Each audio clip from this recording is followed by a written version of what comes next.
నైరుతి చైనాలోని Sichuan province రాజధాని చెంగ్డు నగరంలో తన మొట్టమొదటి స్వయం ప్రతిపత్తి కలిగిన కూరగాయల కర్మాగారాన్ని ప్రారంభించడం ద్వారా చైనా నిలువు వ్యవసాయంలో కొత్త పురోగతి సాధించింది.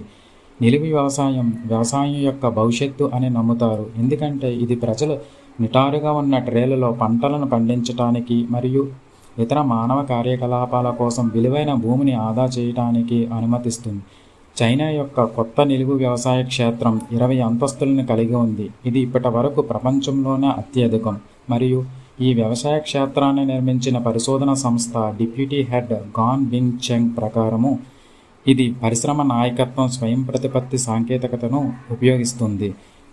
ఇతర సాధారణ నిలువు పొలాల మాదిరిగానే ఈ పొలం ఇంటి లోపల నిర్మించబడింది. పెద్ద నిలువు అల్మరాలు మరియు వందలాది LED శ్రేణులతో మొక్కలు 20 అంతస్తుల అపార్ట్మెంట్ భవనంలో నివసిస్తున్నట్లుగా కనిపించాయి. వాటి అవసరాలకు అనుగుణంగా గదులు కూడా ఉన్నాయి.